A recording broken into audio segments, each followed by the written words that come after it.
Every second, someone swipes a credit card thinking they're buying freedom. But what if that little piece of plastic was designed to do the exact opposite? Millions of people wake up early, work exhausting jobs, pay their bills on time, and still feel financially trapped. And the scariest part? That feeling might not be an accident, because modern credit cards were not designed to make you rich. They were designed to keep you borrowing. Meet Jake, 24 years old. First real job, first apartment, first credit card. The moment it arrives in the mail, it feels like success. A higher limit, cashback rewards, travel points. Buy now, pay later. For the first time, Jake feels financially powerful. Dinner with friends? Swipe. New shoes? Swipe. Emergency expense? Swipe. Weekend trip? Swipe. No pain, no stress, no money physically leaving his hands. And that tiny psychological detail changes everything. Because when humans use cash, the brain feels loss immediately.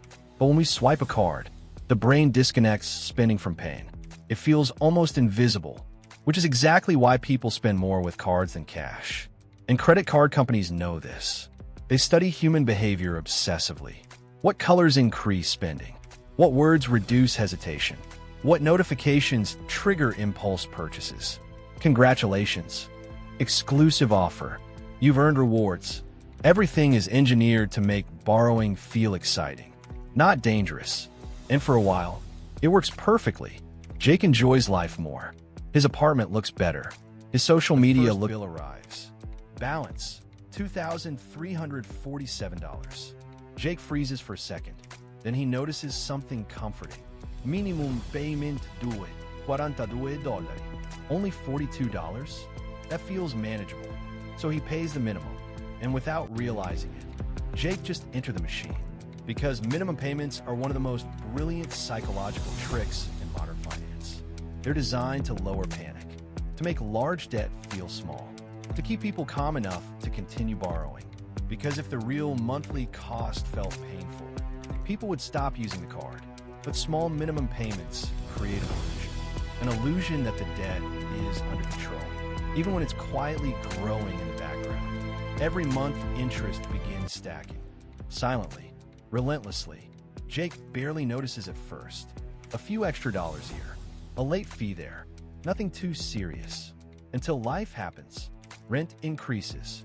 Groceries become more expensive. Gas prices rise. One unexpected emergency appears. Then another. And suddenly the credit card changes. It's no longer luxury. It becomes survival. Jake starts using the card for food, for bills, for basic living. And this is where millions of people are trapped right now. Not because they're stupid, not because they're lazy, but because modern life became too expensive to survive comfortably. Debt became normal, while the banks continue profiting. And most people don't realize where the real money comes from. It's not the swipe itself. It's the interest, the late fees, the revolving balances, the customers who never fully escape.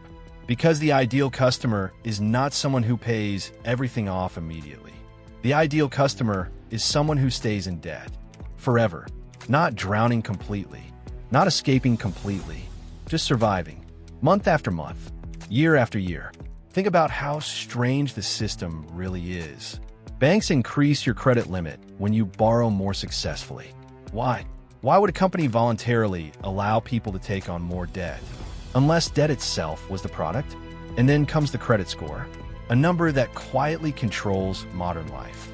Apartments, cars, loans, insurance, sometimes even jobs. And to build a good score, you must continuously prove you can manage debt responsibly. The system rewards people for surviving inside the system, not escaping it. And psychologically, that changes society completely. People stop asking, "Can I afford this?" and start asking, "Can I afford the monthly payment?"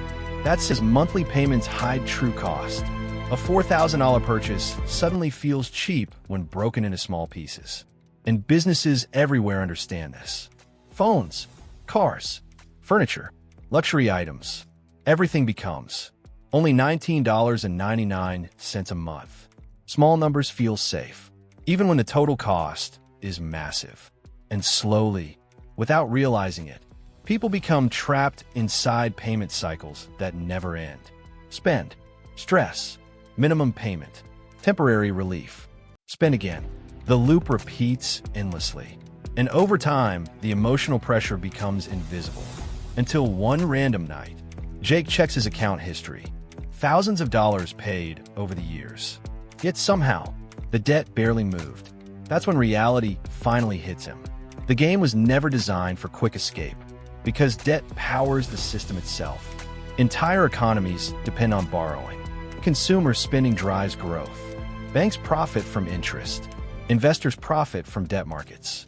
And if everyone suddenly paid off all debt to modern financial systems are deeply dependent on people continuing to owe money. Debt is no longer a side effect. It became fuel.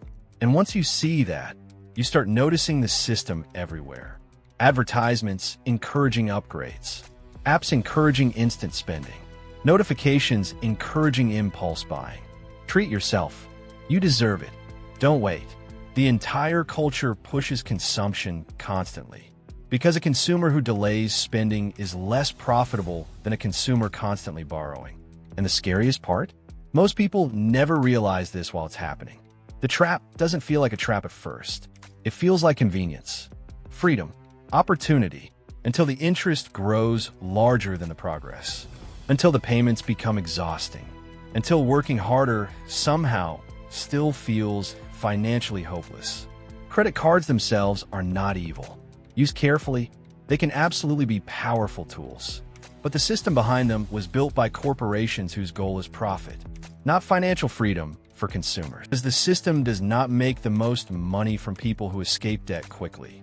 It makes the most money from people who stay trapped just long enough to keep paying forever. And once you truly understand that, you stop confusing debt with wealth.